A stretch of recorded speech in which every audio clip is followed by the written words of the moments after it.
Olá, boa tarde, tudo bem com vocês? Hoje eu estou invadindo aqui o canal da Letícia com a Letícia. Oi pessoal, tudo bem? Hoje estamos aqui na sala do memorial da Escola Silvino José de Oliveira, aqui em Americana. E eu sou o professor Rafael, a gente trabalha aqui e vamos falar hoje sobre o que mesmo? Sobre a Revolução Gloriosa. O que é isso? Revolução Gloriosa? Então vamos lá. Para começar, a gente tem que entender da onde a gente vai partir. A gente parte da Inglaterra, no século XVI. Lembra que no final do século XVI, a Inglaterra ela vivia uma era dourada. Ela crescia, prosperava no seu comércio, na sua economia. Um dos fatores que gerava isso era o comando da rainha Elizabeth I. O que poderia dar errado com a Inglaterra daquele período? Nada, né? A não ser o quê? Será que poderia ter errado? A rainha poderia morrer? Verdade. E ela morreu. Sucessão é sempre uma coisa muito importante na Inglaterra. E até hoje a gente debate isso, porque é complicado. Então você imagina para Elizabeth I, que ela morreu e quantos filhos ela deixou? Nenhum. Quantos irmãos ela tinha? Nenhum. Então para quem sobrou a coroa? Não sei, mas antes de entrarmos nesse detalhe, por que ela não teve filhos? Não sei, por que ela não teve filhos? Por quê? Porque lembra que a gente falou que no reinado dela estava tudo maravilhoso? Sim. Ela se dedicou tanto ao seu reinado, ela falou, vou fazer tudo pela Inglaterra. Inclusive, vou viver pela Inglaterra, não vou ter filhos, vou me dedicar só à Inglaterra. E por isso, não teve filhos e não tem sucessor. Isso também era uma maneira dela manter organizado o poder. Ela é uma rainha do período absolutista, isso é extremamente importante. E uma maneira dela manter o poder na sua mão era assumir o Estado. Ela era uma das rainhas que costumavam vestir o Estado, não é verdade? O Estado sou eu? Exatamente. Tem vídeo sobre isso no canal já, né? Sim, tem um vídeo sobre isso no canal e eu vou deixar aqui nos cards para você assistir depois. Olá, não sei, você mexeu em tudo. Tá tudo certo. Ok. Mas então, com quem ficou a coroa então? Olha, eu acho que isso vai dar uma confusão danada, né? Por quê? Porque ela não tinha filho, ela não tinha irmãos. Tinha um primo, uma prima, assim, uma pessoa da família dela, mas não gostava muito não. A prima. Logo aquela prima? É, logo aquela prima que ela odiava. Elizabeth tinha uma relação bem complicada com uma prima. Motivo de coroa.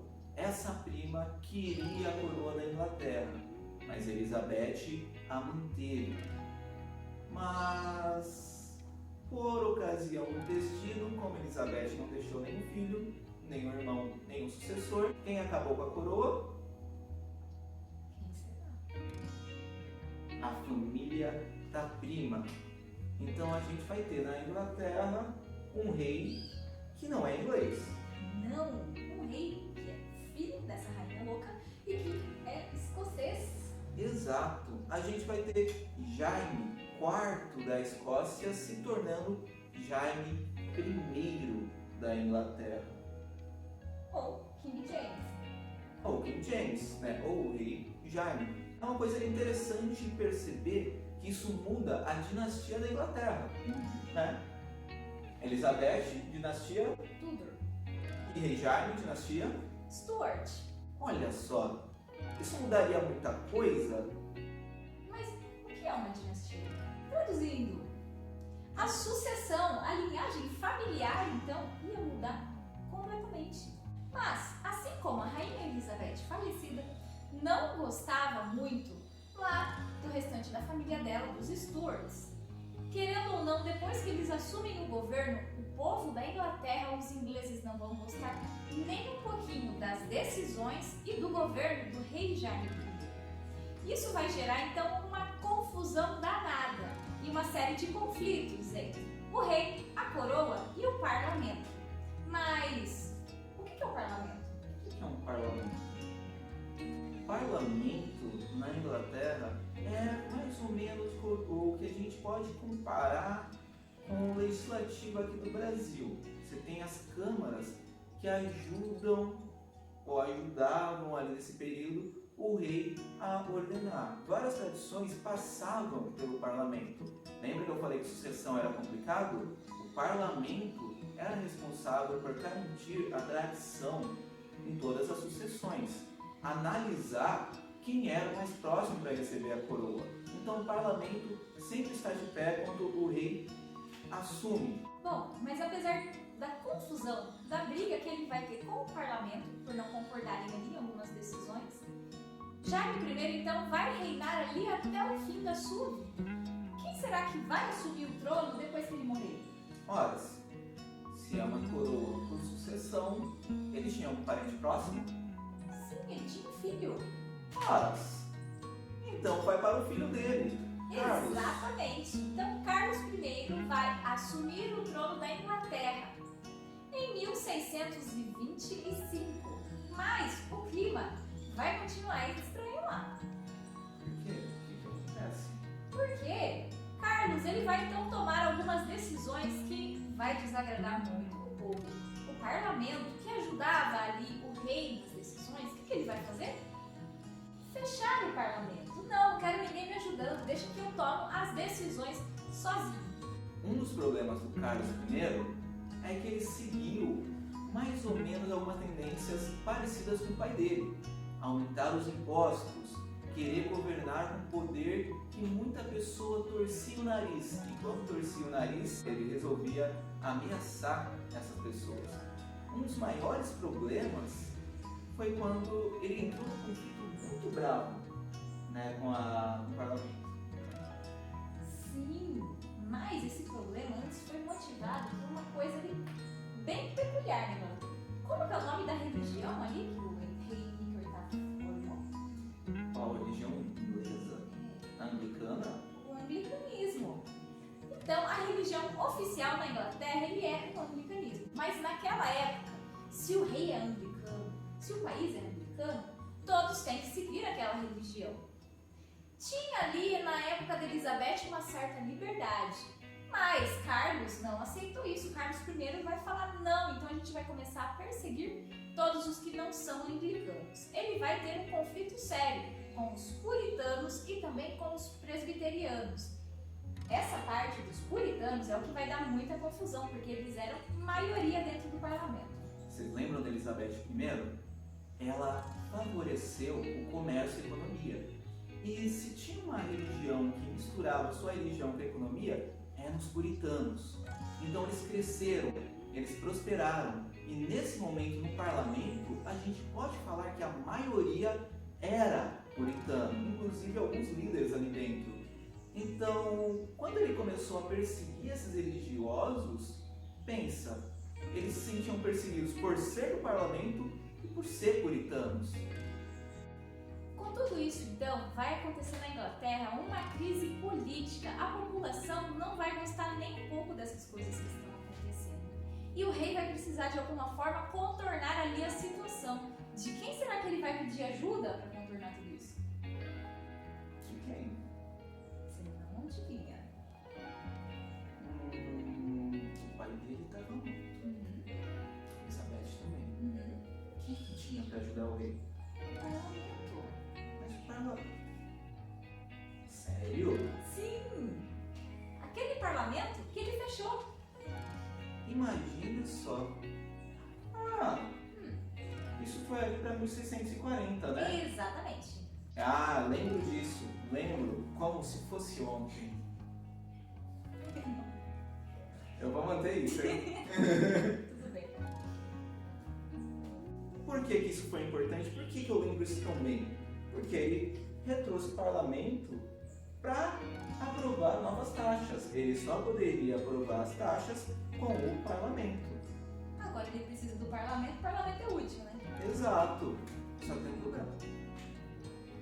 O parlamento, na verdade, não estava muito afim de ajudar o rei. Ele não concordava muito com as decisões do rei. O rei, então, ele vai fazer uma coisa assim bem simples. O que será que o rei vai fazer? A pior escolha política possível, que é... Perseguir todo mundo que não gosta dele? Sim, ele ameaçou de prisão para aqueles que votavam contra ele. Tem como estar certo? Não. A galera do parlamento, ao saber desse boato, não esperou para pagar se era verdade. Eles resolveram se mover contra o rei. Se juntaram. Esse primeiro momento é chamado de Revolução Puritana? exatamente, Revolução Puritana.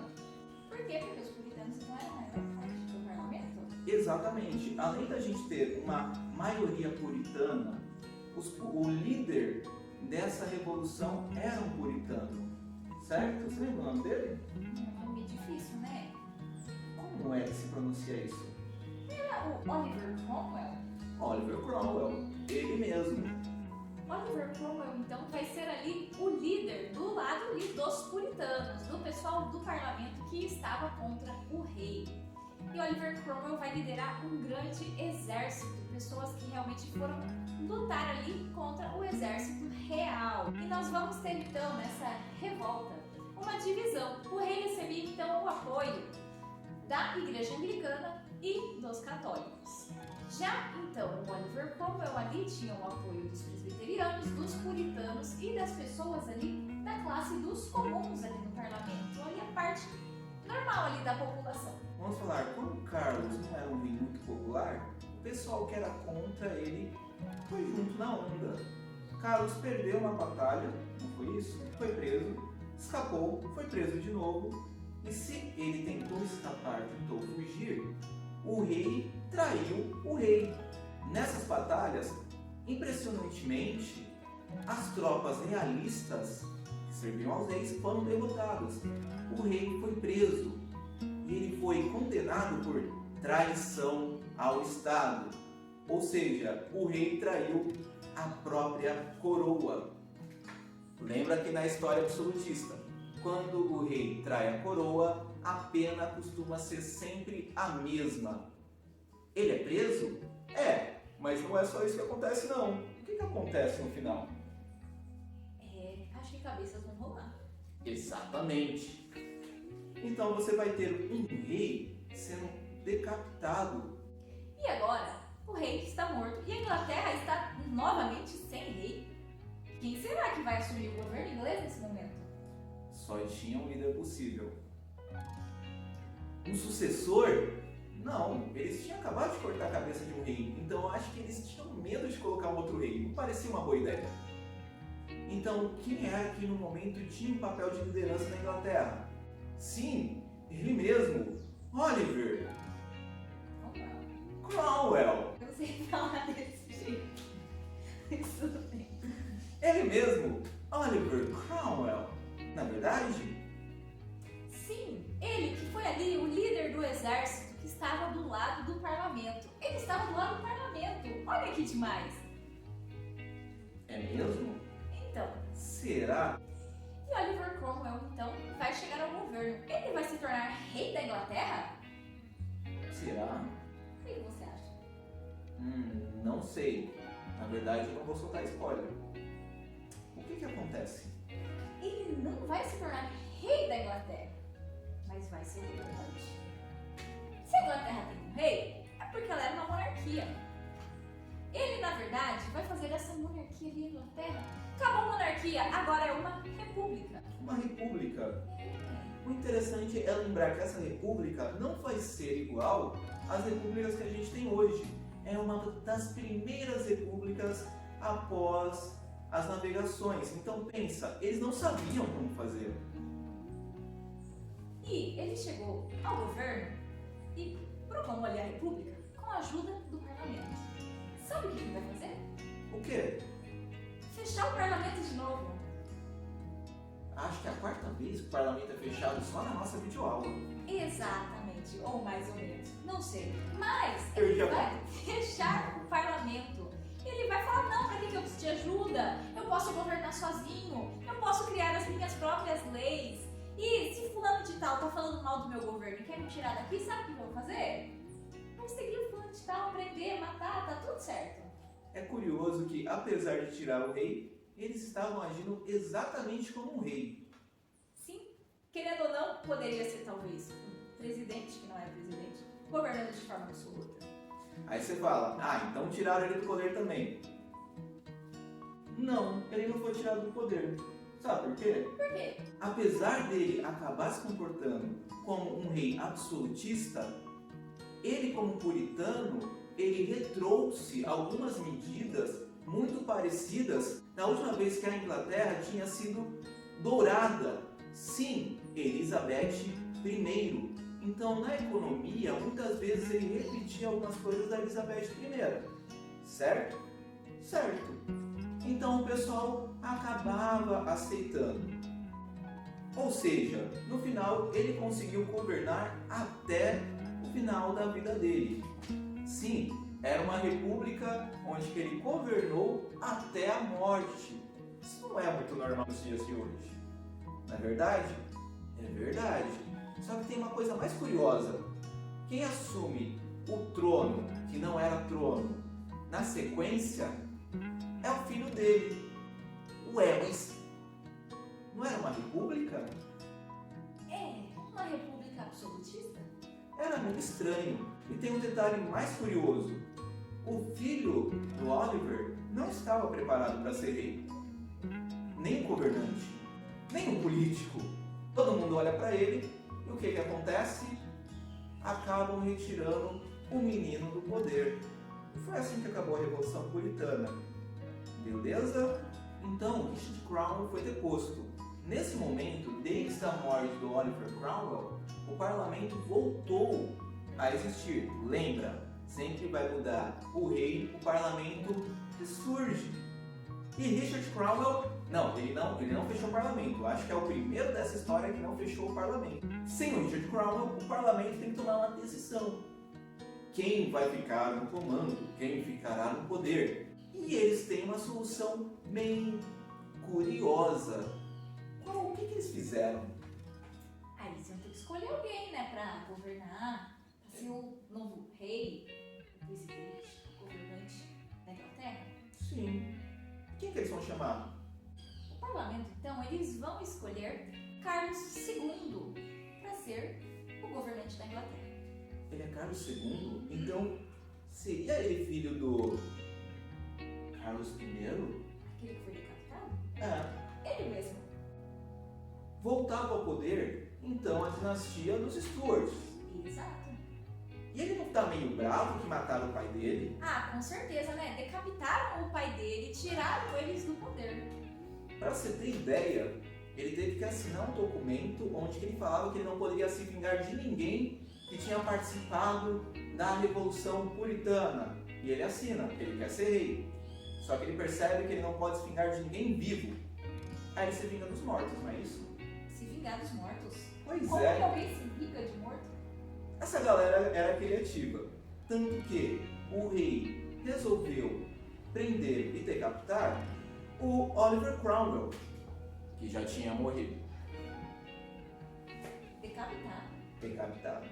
Ele já estava morto há uns 2 anos.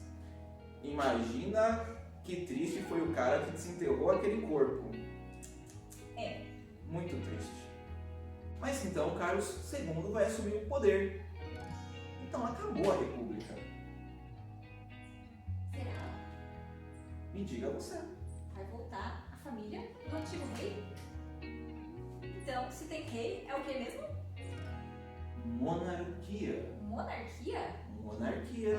Nós vamos ter então um processo de uma restauração monárquica? Exatamente. A Revolução Puritana acaba e volta à monarquia. Bem interessante. E no governo, então, no reinado de Carlos II, as coisas vão começar a melhorar ali na Inglaterra. A economia, o comércio, a cultura e a ciência vão melhorar bastante nesse reinado. Mas, curiosamente, Carlos II e o parlamento também não se davam muito bem. Exatamente. Carlos II ele sabia que tinha que manter as coisas boas de Cromwell, mesmo na monarquia, porque foi isso que manteve. Só que ele era um absolutista, ele era da dinastia Stuart, então havia sim alguns conflitos, mas ele consegue governar. Sim, até o fim da vida dele. Até o fim da vida dele. O problema é que quando ele morre, quem vai assumir? Quem é o parente mais próximo dele? O filho? Pior que não. Quem vai assumir vai ser o irmão dele, que vai ser o Jaime II. Uma questão bem interessante é que Jaime II, ele tinha na educação dele o absolutismo mais francês, conhecido por frases como "o Estado sou eu". E tem outro detalhe sobre Jaime. Como ele tinha vivido uma boa parte na França, havia boatos que ele era católico e poderia querer mudar a religião da Inglaterra. Complicado. Mudar a religião da Inglaterra, eu acho que ele não mudou. Mas ele deu ali algum jeitinho para tentar ajudar os católicos. Como a religião oficial era os anglicanos, ok. Mas os católicos tinham que pagar alguns impostos a mais. Ele vai tentar tirar esses impostos. Mas isso não vai agradar muitas outras pessoas que não eram católicas. O parlamento era inglês, mas tinha aquele espírito de desistir jamais. Brasileiro. Exatamente, só que não tanto, né? Então, o que ele vai fazer? Ele percebe que o parlamento estava organizando a nova coroação. Quando eles perceberam que esse rei poderia ser o rei que derrubaria novamente o parlamento, eles falam: dessa vez, não. O parlamento fala não. E o que eles resolvem fazer? Eles vão pegar em armas?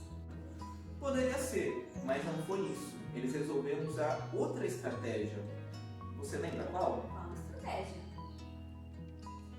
Como você poderia colocar um outro rei no poder? Tem como?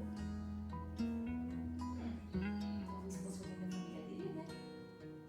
Ele não se sentiria tão ofendido? Mas como? Alguém fazendo um acordo? O rei Jaime, ele tinha vários parentes, uma família real, monarcas. E o pessoal começou a dar uma olhada. Uma das filhas do rei Jaime era casado com um rapaz ali dos Países Baixos. A filha do Jaime era casada com um príncipe dos Países Baixos, Guilherme. E esse Guilherme parecia um pouco mais favorável ao parlamento. Não é verdade? Então o parlamento gostava ali de um governante de outro lugar? Exatamente. E pior, O quê? imagina se eles mandassem uma carta falando: caro Guilherme de Orange, se você quiser tomar o poder, a gente, parlamento inglês, faz um exército para receber você e ajudá-lo com uma só condição: Qual condição? a de não derrubar mais o parlamento. Genial! Dessa vez eles foram bravos. Guilherme vai então aceitar essa decisão do parlamento inglês e vai lá assumir o trono da Inglaterra. Lá ele ficou conhecido então como Guilherme III. E mais uma vez o governo da Inglaterra vai mudar. Talvez agora para melhor. Vai continuar uma monarquia, não vai virar república. Só que agora vai se tornar uma monarquia parlamentar. O parlamento vai estar ali tranquilinho, sempre auxiliando o rei. Mas vai ser uma monarquia parlamentar constitucional. Essa revolução, essa segunda revolução, tem como característica que não houve conflitos, pelo menos não sérios. O parlamento tinha preparado um exército para combater o Jaime II. Só que o Jaime II, ao perceber como estava, ele parou para pensar, ele parou para refletir e percebeu que ele teria que entrar em conflito com a própria filha. Ele faria outro conflito, poderia ser uma coisa danosa, então a gente não sabe exatamente o que passou na cabeça dele. Mas ele resolveu deixar que o seu genro assumisse o poder. Por isso, como não houve conflito, essa revolução é conhecida como Revolução Gloriosa, que acabou marcando a história da Inglaterra até hoje. Lembra? Praticamente depois disso, o parlamento não foi mais dissolvido. Isso foi extremamente importante para a política inglesa, que até hoje tem à frente do governo a rainha, mas um primeiro-ministro ou uma primeira-ministra, representante do parlamento. Exatamente. E também essa questão do período da Constituição foi algo sensacional naquela época. Era uma grande mudança, Sim. porque quando os reis eram absolutistas, eles decidiam as coisas por si próprios. Tendo uma carta de direitos, uma base de lei, isso faz com que crie uma estabilidade. Assim, o rei não poderia mudar radicalmente o governo, provocando maiores choques. E essa é a grande importância da Revolução Gloriosa e Puritana. Exatamente. Bom, pessoal, esse foi o vídeo dessa semana, então. Gostaria muito de agradecer a presença e participação do professor Rafael. Eu que agradeço pelo espaço e pelo seu tempo. Se você gostou desse vídeo, não se esquece de clicar em gostei, de se inscrever aqui no canal. Se você ficou com alguma dúvida, deixa aqui nos comentários que a gente responde no próximo vídeo. Fiquem com Deus e até semana que vem. Até mais. Tchau, tchau!